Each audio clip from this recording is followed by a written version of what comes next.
to get a sense of how a particular technological operation is giving us a definition of the human, right? What does Mechanical Turk think is uniquely human? And we're sort of pinging it, right? So that we're never actually going to, because it doesn't exist in one spot. Where, I mean, we're doing a kind of antish kind of thing, and so we're. This is why I think, and your notion too of bigger, dumber, faster, harkens back to I think one of the pieces we even put in our notes to you, right? The early Latour piece about the Hume machine, right? That it doesn't dream. It's too stupid to dream. It just associates, and that's kind of what we're interested in doing, right? That we kind of want the Mechanical Turk system to tell us what its definition of the human is, as opposed to use a definition of the human to assess Mechanical Turk. And so we're sort of using these methods to sort of ping the system and see what it's sort of putting off. I think that's a really great. Yeah, I would say I think that's really great, and I think that's something that we don't necessarily need to look at statistical treatments for correlation or causation. Like, finding what's there is really important. And I think it's in the TCQ piece, I made this argument about genre in particular. I think a lot of rhetorical inquiry has this sort of accidental equivocation between exemplifies and exemplary. I can't say that word today, right? But we tend to look, when we're doing a human intelligence rhetorical analysis, we look for exemplar texts of a genre and say, look at this, it's amazing. But exemplar texts of a genre might be bad, right? It might be that most of the responses to the recurrent rhetorical situation weren't that good or weren't that interesting. And the computational tools gives us a way of pinging what's actually there, what's the distribution of content or topics in a whole large sample of responses to that rhetorical situation, or in your case, all of the different ways that human intelligence is defined in the MTurk system. Yeah, it's kind of when we're really looking for, and in fact, this came up last night when I'm teaching a class it's basically that I'm teaching how to teach writing. And the different ways in which the digital has been taken up in rhetoric is moving away from, and this goes back, I mean, speaking of Colin Brooks' work, like Lingua Franca, when he's pointing out that we really need to move beyond the notion that this just gives us another thing to analyze rhetorically, but that rhetorical theory should itself reflect what's happening in the digital. And long story short, right, that there's also a sense in which we're really not particularly interested in trying to explain what Mechanical Turks is doing, that we're just trying to describe it as much as possible. In that sense, in which, again, to kind of harken back to Latour a little bit, that one of the things that this kind of computational rhetoric allows us to do is offer a unique set of potential explanations for what's going on, but also just really, just keep describing what's happening in the hopes that also potentially teaches us something.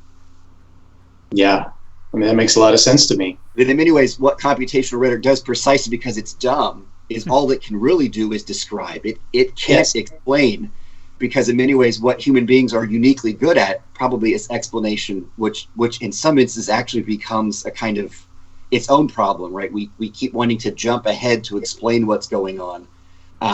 Like we want to keep looking behind what's in front of us. Yeah, no, I completely agree. It's a double-edged sword of the human brain. I mentioned earlier that we're excellent pattern recognizers, and we are, but just almost the instant we have a sense that we've recognized a pattern, we filter out all the noise, and that's the pattern we see. Right. And the one of the benefits of the dumb computer is it doesn't do that. Yeah, it can't help but see everything. Right. And that's one of the things. I mean, obviously, machine learning algorithms, to a certain extent, are to try to map that filtering process onto what the computer has seen. But I think good work tries to delay that until it's got a good sense of what the system features are before it starts to filter. Yeah, and that's kind of as we've been thinking through this project, we've now sort of, at some point we thought we were working towards one thing, And now we're getting the sense that sort of multiple products will get generated out of this. A part of that actually came out of the discussion we had with someone at IRB, is that at different stages, IRB will be a thing, and at some stages it won't be. Because one of the things we learned from IRB is that it has its own definition of the human. And for IRB, you're only a human if you're a vulnerable subject. If you're not a vulnerable subject, they don't see you. And so that was interesting. But what we've learned is that we're going to be various stages, and it seems to me that the way you just described it actually helped me think about what we're doing. Is we're pushing off the moment where we pattern recognize, and we're kind of interrupting. We're trying to sort of introduce sort of something like computational rhetoric to actually forestall that moment when we recognize what's going on. Yeah. And it does that by, at this point, as Jeremy can talk to, we now have, thousands of entries that we now have to, right? We really just have too much stuff that's literally preventing us from doing that jump to the pattern recognition that then erases everything. There's simply too much in the way of that to happen. So we've actually put up a kind of material roadblock to jumping too quickly to pattern recognition or explanation. Right, slightly more sophisticated versions of of Wordles, if you will. Yeah, and that is a useful inventional moment. Sorry to dip out there for a bit. Oh, that probably means we lost that. Quickly repeat everything you just said.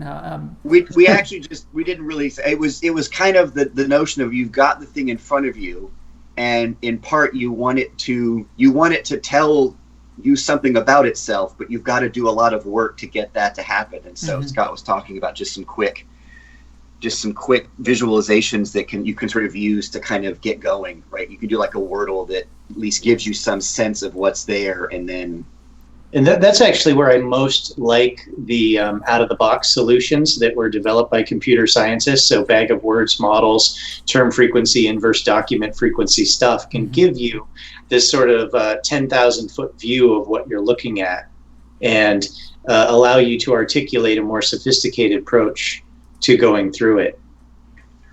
And it can allow you to start I just like TF-IDF for identifying patterns and separating different chunks of content, right? I'm teaching a class in computational rhetoric right now, and we had a fun activity where I gave the student, I mined Reddit for a whole bunch of Reddit posts about chickens, and like half of them were from our vegans, and half of them were for our backyard chicken farming. And then I unlabeled all of them, right? And the task for the students was just to identify which posts come from which subreddit. Right. Could you put them back in that bin? Right, exactly, right? And it was a good intellectual exercise for them to think about how they do it with an actual project, right? And so the students did TF-IDF, and the vegan bin came with like exploitation, sentience, vegetarianism, and the chicken farming bin, rue and quail and pellets and things like that, right? It separated itself pretty reliably with only like the 10 most popular discriminating words from each bucket. Yeah. No, and that kind of seems like some of the stuff I think that we'll be sort of quickly interested in, right? Just what are some key, I guess what to think of them too, breaking them down. I think, even probably having to talk to a linguist at some point, but right, are we interested in verbs or even at that level, are we interested in the tasks that are described in terms of what's produced, or are we interested in the actual verbs, read, look, intuit, those kinds of things that will. And this for me is the money challenge for computational rhetoric, right? So much of what we're already trained to do is to identify discursive patterns at the move level, right? It's a higher level than linguistic patterns, but it's a lower level than document level content. Right. And so computational linguists have given us all these wonderful tools for identifying very granular moments in language. And the computer scientists have given all these wonderful tools for like completely unassisted topic identification at the document level. But the rhetorical move, it's not even a stable unit of analysis, right? You can't tokenize by move.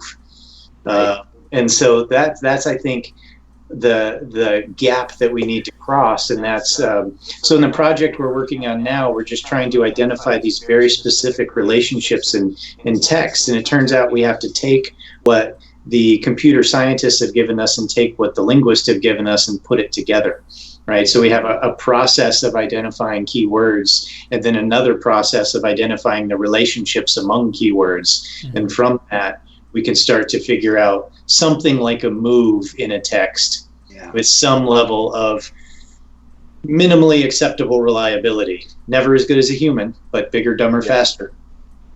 Well, and so partially, because in looking at, now that we've got the body of material here, these are the kind of things we've been looking at as the kind of operations we're going to potentially run. And as you point out, I mean, some of them, I think might just be bag of words on the thing as a whole. And I was going to share my screen here, but that's what caused the freeze last time, so I'm going to knock wood and not do it. But, so in terms of the data we're collecting, we've got, in sort of each event, we've got, more or less a paragraph combining both the title of the posted human intelligence task itself and its description, right?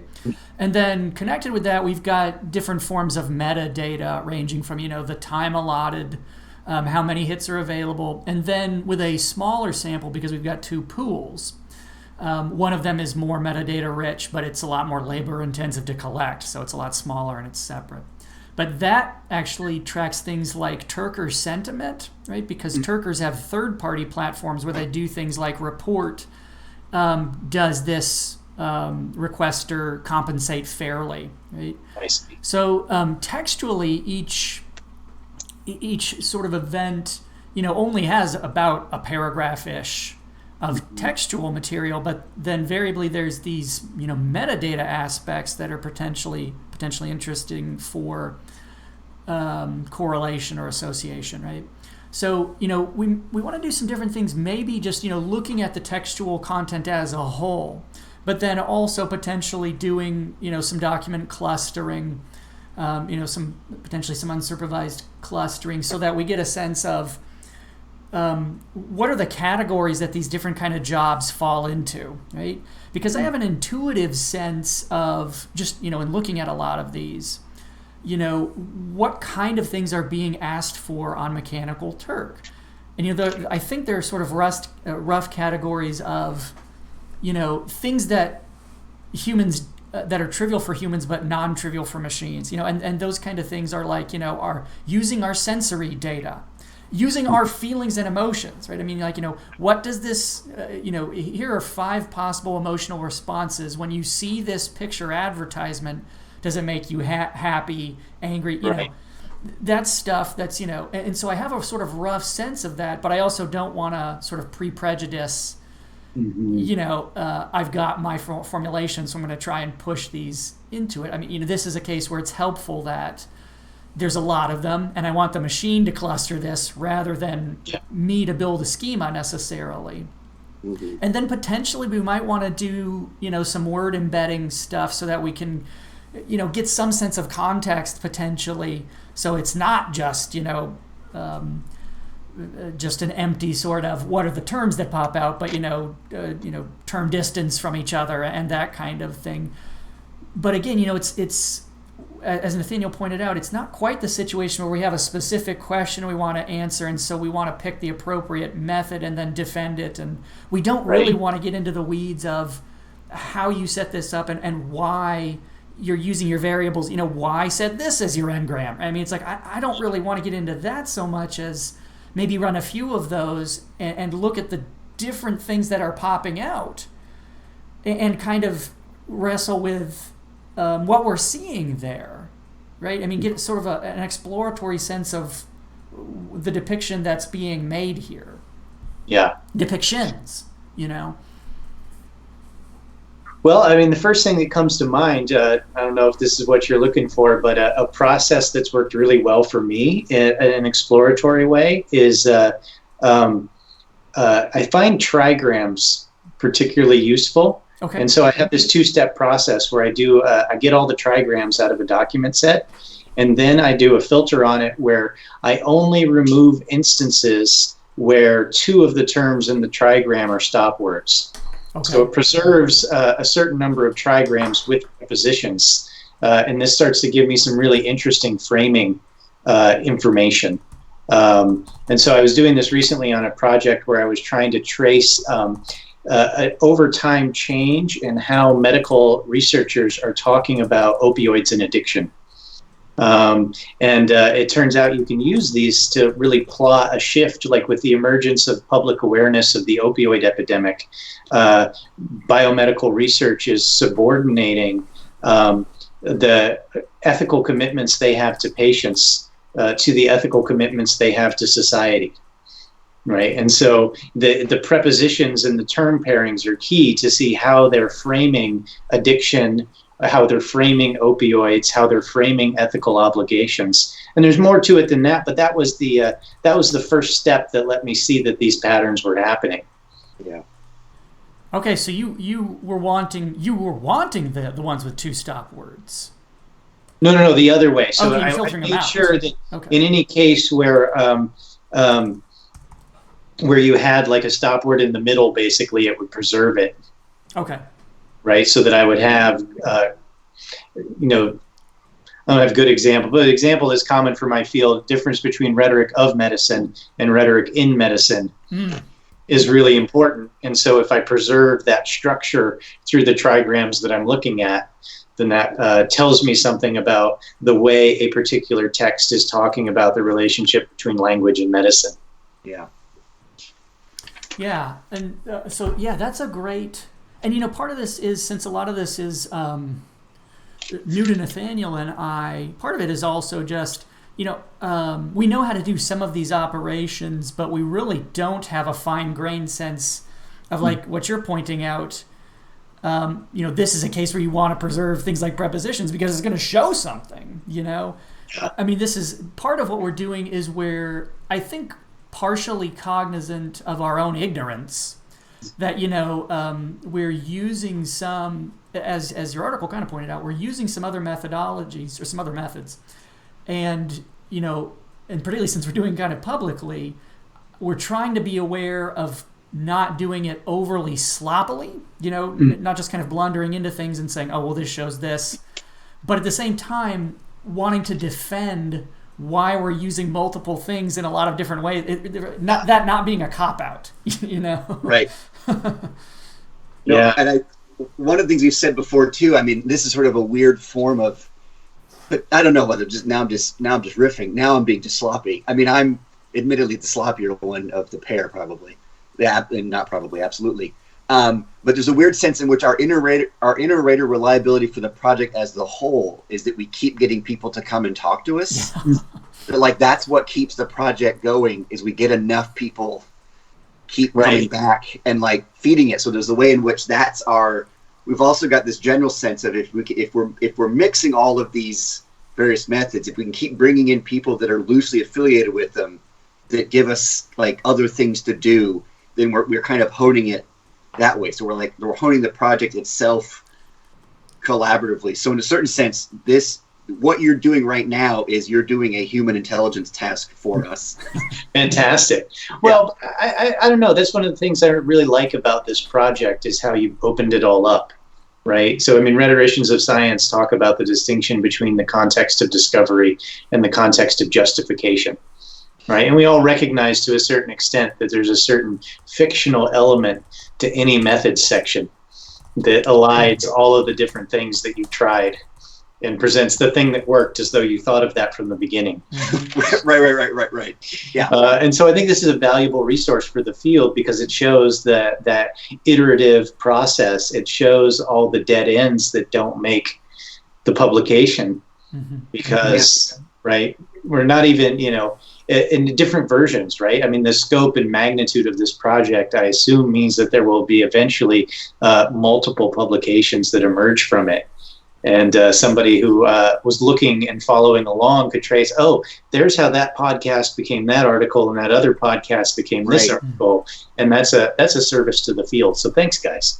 Oh, well, thank you for your flattery. No, I mean, it's also, I mean, speaking of like really performing that, like we are 12 episodes in, which means that we do one every 2 weeks. So we're deep into this project. We now have essentially a data set, and now this is the first time we've actually brought someone on that does computational rhetoric start talking about what it is we should do, right? We're clearly like thinking of it that there's no way in which we can now claim we were doing computational rhetoric the whole time, because we're on the record saying it was actually like a year in before we actually even used the term computational rhetoric to describe what we're doing.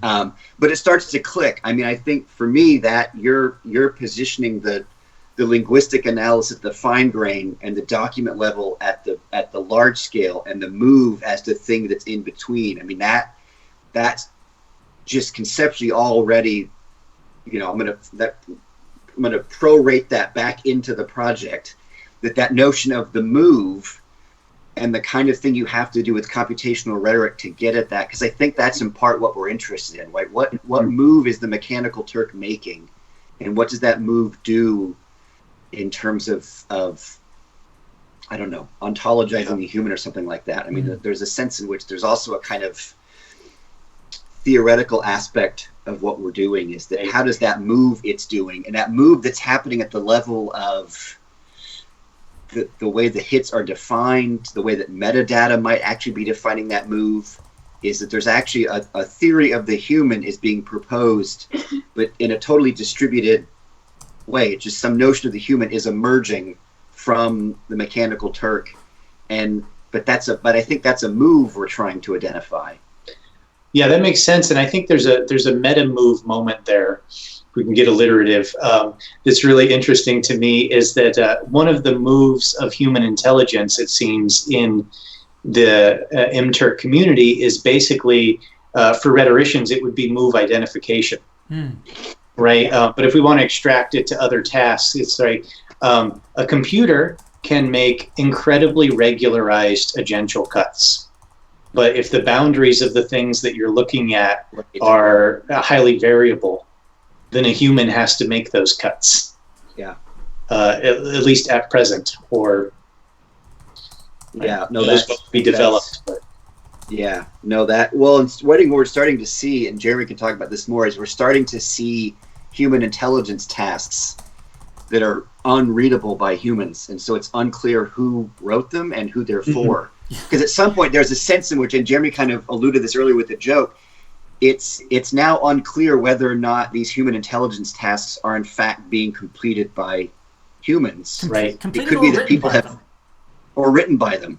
And so that's just, I mean, again, you could probably take, that's for us is just this conceptual thing that's just fascinating to us, that actually the distinction between human and non-human agency just gets totally, it's impossible to parse it, because you can't, it's unclear from how these things get, so it's. Oh, I think that's really fascinating. Several months ago when we first talked about me maybe coming on here, right, that was one of the issues that we discussed. So a little while ago, I was doing a web scraping activity where I was collecting a bunch of biomedical journal articles for subsequent analysis. I may have done so a little too quickly, putting a little too much server load on a certain journal's system.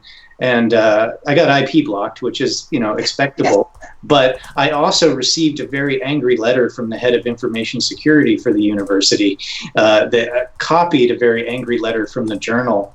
And part of it was a misunderstanding. Part of it was that the journal's assumptions about who would be doing that kind of bulk downloading was only based on your distributing it for use. Right, you're trying to pirate the content, not do an analysis of it. But it was really interesting that the solution to that meant that I had to program my automated journal downloader to be more like a human. So I had to introduce delay and elements of randomness into the system so that the the computer of the journal's website would think that my computer was a human so that it wouldn't block the process. Because it looked like you were just pirating a whole run of a journal. Yes, that's what they thought was happening, and but that's also, it's really interesting for right. So rhetoricians are not actually the only people that do data mining of biomedical journals, right? Physician researchers do as well as part of the current work, especially with AI contexts. And so it's really interesting to me that the journals and the terms of service between journals and university libraries assumes that reading a journal is a human intelligence task. Right. That you could only sit down, read it front to back, think about it, then get another article and think about it. There's no data mining here. Or even potentially that from their perspective, only particular entities, i.e. kinds of readers, humans, are granted rights to do this, right? Do you know what I mean? I mean, again, returning to sort of IRB's notion, this notion of, what counts as a human to a publisher is someone we have given rights, restricted rights to access this material. So you can engage it, in particular ways, but you can't, i.e., use a tool to amass this and run operations on it, because that's doing something that's prohibited. A human is someone we're not worried about. Right. Right. Yeah. A human is somebody who uses the web interface to download one at a time. Yeah. Yeah. Who is a reader for? It's a human being with a cup of coffee and a PDF open out in front of them. Right. And it takes them a while to read that PDF. So if they download a bunch all at once, then yeah. Well, and what's interesting about that, I mean, compounded, is that so many of these human intelligence tasks are basically training bots to do the thing that we no longer want human beings to do. Right. So there's also the sense in which that the whole goal of the human intelligence task is that by some point in the future there will be no human intelligence tasks left. Oh, back when I was doing the TCQ project, one of the researcher I was working with, Dan Card, I was talking to him about what my plans were long term, and he's like, "You're trying to write me out of a job, aren't you?" I'm like, "If I'm honest, I am." Yeah. Puny humans. There was a question posted a little bit ago, and I didn't. I wanted to get to it before too much time elapsed. Just so there's sort of dialogue there. Cody Reimer posted a question about the recent purchase of Fitbit by Google. Do you see the purchase of Fitbit by Google and the convergence of biometric data with search browser data as a means to begin or improve matching emotional appeals to content consumed? That is, if Google associates heart rate or other biometrics with search histories, they may be trying to understand emotional responses to content. That's an interesting, right? If you're wearing a heart monitor while browsing and it's spiking here and there. Yeah. Oof. Yeah. Obviously, I have tremendous personal privacy concerns, that type of thing. If we bracket that off for a second, it's a compelling idea and one I'm really interested in. I mean, right now, the state of the art on computational sentiment analysis was largely derived from things like Amazon reviews, right? So you have a ready-made data set of somebody talking about a thing and giving a star rating. And so you can correlate those numbers and try to extract what words tend to be positive words and what words tend to be negative words. The big challenge with that is it's actually a very limited use case, right? We don't talk about politics in the same way we talk about rating a new pair of pants. I mean, I do. But, but then again, brand. Pant is political. So on the one hand, computational rhetoric would benefit tremendously from a more sophisticated approach to identifying what language correlates with what emotions and what context. I don't want people to do it, though. Yeah, it's one of those where, like, that would be amazing, and also but isn't this related to also things that are happening in, like, educational technology, where it's ways in which you can gauge students' attention with I don't know if it's eye tracking or things like that. There's actually ways in which you can use Fitbit in the classroom to know whether your students are sleeping or not.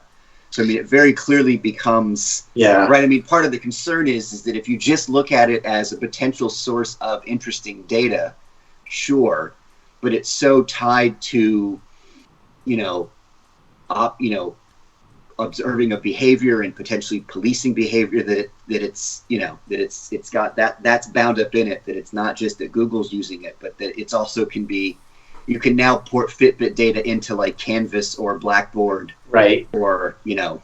Yes, and I've seen things, and that's horrifying to me, right? Like, I think there's a lot of interesting work that can be done here. I think that the issue is the patchworks in our regulatory structure. Rhetoricians complain about the challenge of IRB a lot, but I think they do a lot of really good work, and they put a lot of important controls on research practices that need to be there, that when you look at what happens in corporate spaces or non-IRB approved even educational spaces, right, that you see some really concerning things that, Facebook recently, sorry. No, go, Jim. I was just, Facebook, you know, has had a few of these cases, you know, in part when they were doing either on their own or potentially in partnership with academia, where they were doing things that weren't IRB vetted.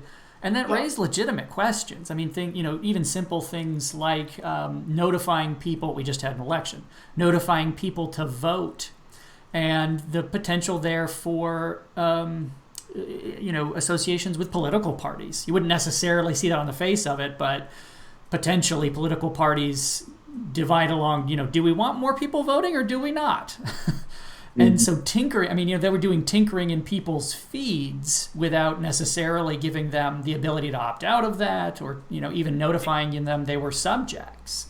And they did get, you know, I think, understandably, some pushback that, you know, in academia, we have controls against these kinds of things for precisely these reasons. You know, you're literally playing with people's emotions. You know? Yeah. All right. Well, I think Scott has to go teaching, but yeah, I mean, I think the final thought there is that also thinking about the ways in which computational rhetoric is rhetoric. I mean, I think that's one thing about IRB, is that IRB shouldn't be a surprise to rhetoricians, because what IRB is telling you is that even if you think you're simply doing a study, you're also engaging in a kind of rhetorical activity that's going to produce consequences on the people in which you're. That anytime you study a subject, you're also persuading that subject in some interesting ways. And so IRB is really this kind of reminder that, yeah, this is also rhetorical act. This is also a kind of symbolic action that you're engaging in.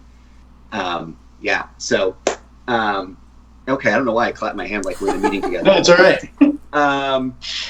But again, thanks for joining us. I know we'll probably pester you at some point down the road, but I think this has been useful. I think both sort of, as I pointed out earlier, sort of practically and conceptually, that really sort of thinking about what are we doing here, and that question is both a kind of small scale and large scale kind of questions, right? That what does computational rhetoric allow us to do specifically, but also what is computational rhetoric itself doing, and sort of what are we participating in when we do this kind of work? So thank you both for, like, you know, the tips and the perspective.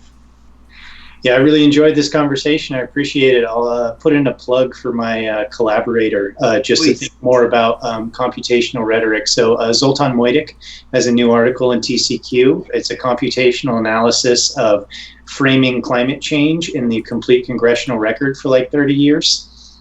And so it's a really cool project, and it's written in a way that is very flexible, right? You can see what he did and apply it to other domains, right? And it's also really compelling because of the way it connects to more mainstream rhetorical theory, right? So he talks about Burkean ratios as identified through computational analyses.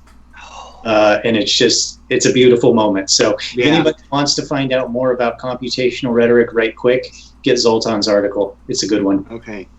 Excellent. All right. Well, thank you, Scott. Yeah, thank you so much. We'll talk to you soon. Yeah. Take care, y'all. You too. All right. Bye. All right. So it's just us. Just us again. That was useful. We did have some technical stuff. I guess your audio cut out potentially briefly. Okay. Dropped call. So, but you know, that is part and parcel of what we're doing. Yeah. Ideally, we'd have someone else juggling these things. We need an engineer. We need a tech director. Let's get an intern. But that was really useful. Yeah, the thing that I put in my notes that his distinction between the fine-grained linguistic analysis that linguists do and the document level thing that computer science does, that what computational rhetoric is the in between, that move, at the level of the move. I like that as a kind of that can be a way, I think, to help what it is that we're looking for, that we're not looking at the linguistic. We are to, I mean, these aren't mutually exclusive. Yeah. Right? We're looking at the whole hit, and we're also looking at the language. But I think what we're actually trying to identify is how the moves that articulate some notion of the human, as opposed to simply the terms that are getting used or the way that the task is structured, but moves within them. That it's the move that's what's articulating the human. Okay.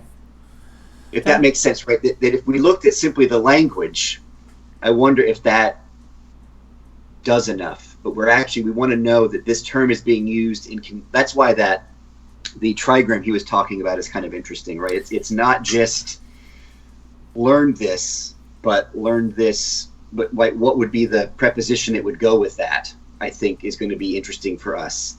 And that's part of part of what we're doing. Because like if we're looking at word embeddings, things that are going to be picking up some notion of context, because in all of these, the issue of context is always very tricky, because it does seem as though there's a divider or a chasm when we say context and then how we're able to do that in a machine sense, right? Because right. When we say context, a lot of times we're talking about very sort of broad notions of socio-cultural context, Yeah. But it's very tricky to try and machine that, right?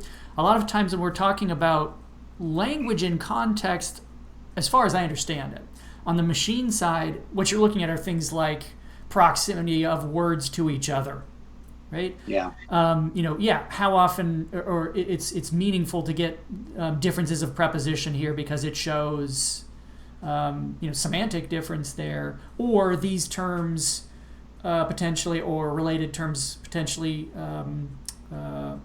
appear together, and that shows a kind of context, right? Because those things. Right. There's also a sense too in which, I mean, and now I'm thinking to sort of going back to our sort of, in our theoretical method, our sort of invocation of Ant, that to a certain extent too, that that we're not looking at that language in context, we're also looking in terms of how that language is generating the context, right? That context is not a container in which these things, right? That's the Tours famous, I don't know what context is, but I know it's roughly the size of a pumpkin. Because when anybody describes context, they make this kind of hand gesture. And in many ways, what Ant is getting at is that in Ant, I mean, it's sort of, Latour's doesn't really like the notion of context because it imagines an already defined field in which things happen.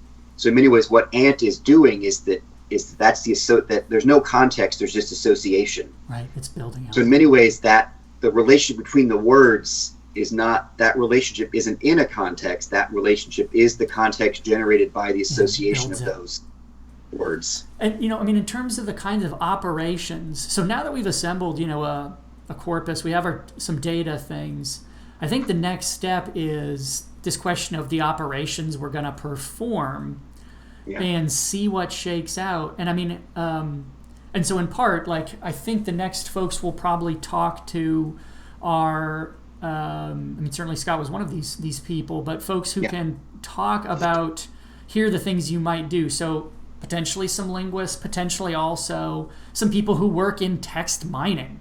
The person who led my workshop over the summer, the ICPSR workshop, which was over text mining, was dealing in social sciences. So there are other fields, that do a lot of this issue of text mining, and we can talk to them about, hey, we've got this. What are going to be some appropriate operations? What maybe can we see if we do that? Yeah. No, I have a colleague in my department that he's in literature, but he started a text that with some grad students. It was a text mining initiative, which I liked largely because the acronym spelled TMI, which is a nice play on what you get when you do big data, which is you kind of get too much information. But what was interesting is their early forms of this is they were trying to see if they could use text mining to identify forgeries. Oh, that's which is really interesting as a kind of retort. Like, could they spot forging? Which I think it's has some, it's philology, right? yeah, It's computational philology. yeah. So it was kind of interesting. Could they spot a early modern text that was passing itself off as a medieval text? Yeah, because that's precisely. I am using the. Because I mean, some of the sort of the big things of philology were identifying, oh, this text couldn't have been written at that particular time because it's using terminology, Yeah. or I mean they've updated that in ways of things like, well, this font wasn't in circulation. It's kind of Right. Yeah. I mean, that kind of stuff. Yeah. So, and that we could definitely, that he would, I think, be interested in coming on. Yeah, and so I think there are some folks I can talk to as well, because I think to me what we're now moving into the realm of is text mining. Yeah. Let me see. We're going to actually have to do this thing.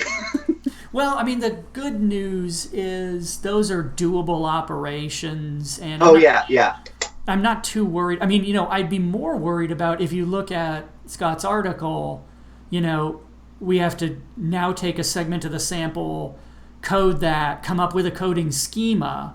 I mean, Yeah. if you read through the the methods explication of that, it's like 6 months of training 10 people. Oh, that I think I put in the margins here. I think I just had a panic attack. Luckily, I think we are trying to be even, to use Scott's terminology, we're trying to be even dumber than he is. Yeah. In that sense. Well, and because we're using primarily unsupervised rather than supervised methods, so it's not even the case of like training the machine to fit a schema necessarily. I mean, at least not at this juncture. What we're probably going to be doing is, because I see this as operating at a couple of levels, as I was talking with Scott about, certainly looking at the language and even the language in context, but then zooming up to the document level, treating each hit as a document, right? Because Right. I think we do want to do some things like categorizing hits into sort of Yeah. rough notions of, oh, well, this hit is asking for this kind of thing. That hit is, Right. right? And see, there are ways to do that through, kind of in a supervised way where it's like we've got 5 categories, hits that are using sense data, hits that are asking Yeah. for psychological That's information. great. And see, so there's Yeah. one way Yeah, to yeah, set yeah. that up in advance and then get the machine to allocate according to that schema. But there are other ways to just take them and have them clustered by the machine that it says, here are the categories. You want 10 categories? Right. Here are 10 Yeah, categories. I'll give you 10 categories. And, in Yeah. a sense, it's like it doesn't know what it is. It's basing that on things like, the kind of term similarity that's going on in there. And so I think there are ways to use the machine to do that. And, partially I'm talking out of my bunghole.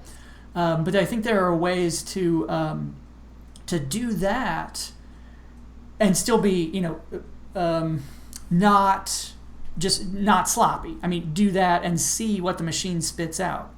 Yeah. There are even things we can do like take those kind of categories the machine spits out, and then even work in humans doing things like, what would you call these categories?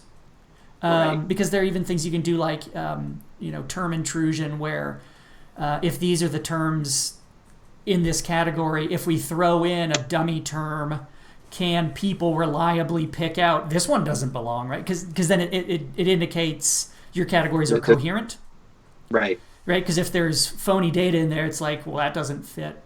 There are ways to kind of collaborate between humans and machines, or as I mentioned, in a later product, doing that kind of M-Turk labor where humans are coding, but that wouldn't necessarily be what we're doing right now. No, but yeah, but we could certainly set that up in the kind of iterative idea we have for the project over time. Is what pops out when you do it, having the machine do that, versus when you have ostensibly human coders, the Turkers themselves, Yeah. Just sort of on a base level of document classification, right? What differences do you see there? And then what can we observe in that difference? Yeah. Because I think, part, and I didn't really get a chance to follow up with Scott about this, because in part, it seemed like he was framing this in terms of getting the human closer and closer to, or excuse me, the machine closer to what the human can do.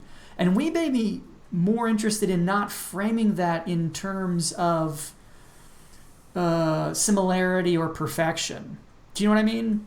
Yeah. It's just what are the different things they're doing without necessarily putting that in a framework of seeing the human as like the gold standard, or yes, yeah, because he was talking in terms of scale, right? That the human is what's needed to do this, but you cannot scale that up to 30 million, right? Yeah. But there's something to be said potentially for not having the human as the gold standard, particularly now as ostensibly humans are being shaped. I mean, as we talked about seeing in M. Turk, where it's not getting the machine closer to the human. The human, there's reciprocity in that process. Yeah. No, and this would be, I think, where the conversation we had 2 weeks ago with Min-Soo Kang is actually kind of informing our approach to computational rhetoric, that we less want to see one as a well, maybe we do, not as that one is a measure of the other, but one is a kind of generative foil for the other.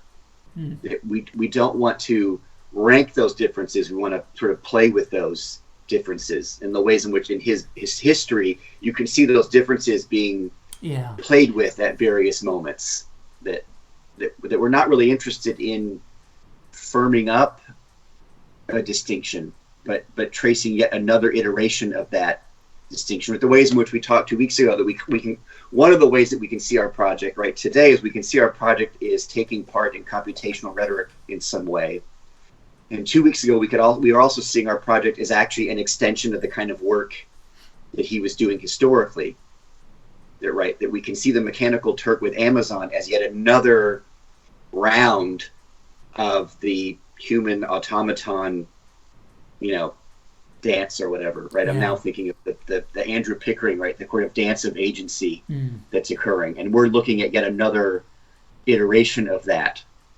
And you can even see it, in the stuff themselves. I think Cody Reimer was pointing this out in the comments.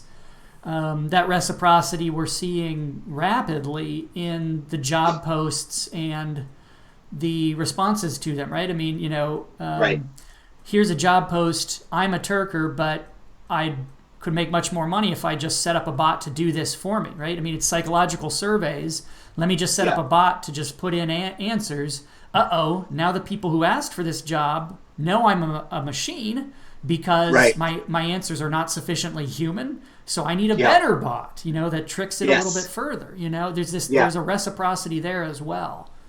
No, and that gets at that great story that Scott was telling about when he got the cease and desist letter from downloading, that he basically had to train a bot to look as if it was a human downloading these articles as opposed to a bot downloading these articles. By making it kind of, quote unquote, flawed in a human way.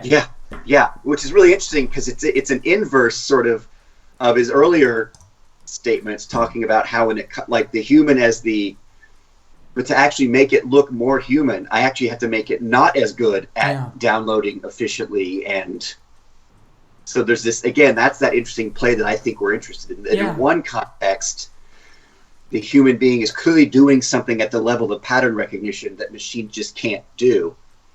But machines are also are good at pulling down articles and reading them in ways that humans aren't. So he's then got to make it look and not as good to make it look human. Yeah. And so you start to see that kind of oscillation that we're potentially interested in. Yeah.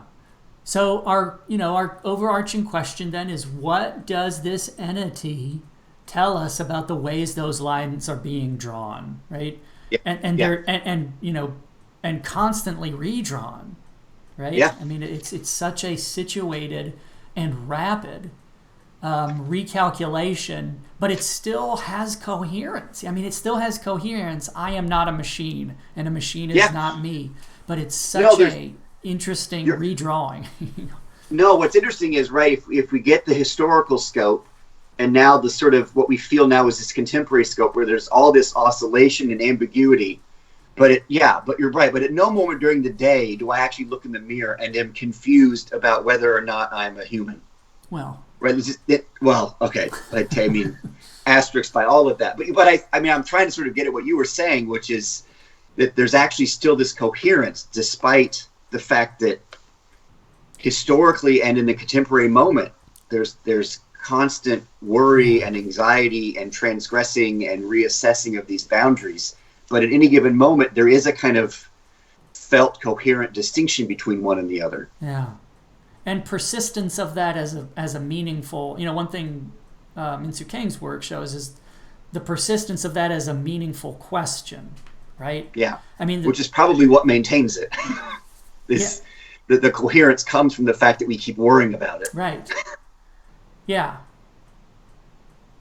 Okay, well, we're kind of at our time limit here. So, as I say, I think maybe our next step is talking to some folks about what operations to apply. Yeah. And I might apply some operations and just kind of see, because then I can talk to people, or we can talk to people in a tangible way of, hey, we tried these things. Yeah, I think that makes sense. Are we completely off base here? Are we just dilettantes banging around? And if so, how do we get better at this? Yeah. So do you want to find somebody for next time, or should I, or should we both send out feelers and see who's available? Or I think we can certainly send out feelers because, it's useful to not try and do it quickly, to tell people, oh, hey, well, a month out or whatever.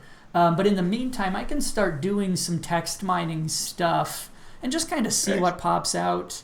Because maybe next time, maybe just the two of us discussing that stuff. Yeah. That could be next time between, in a fortnight, if I can fire some things off, and then, we can talk about what it says, and then we can maybe think concretely about, it'll be a tender moment because I'll be sharing stuff that'll expose my ignorance here, but what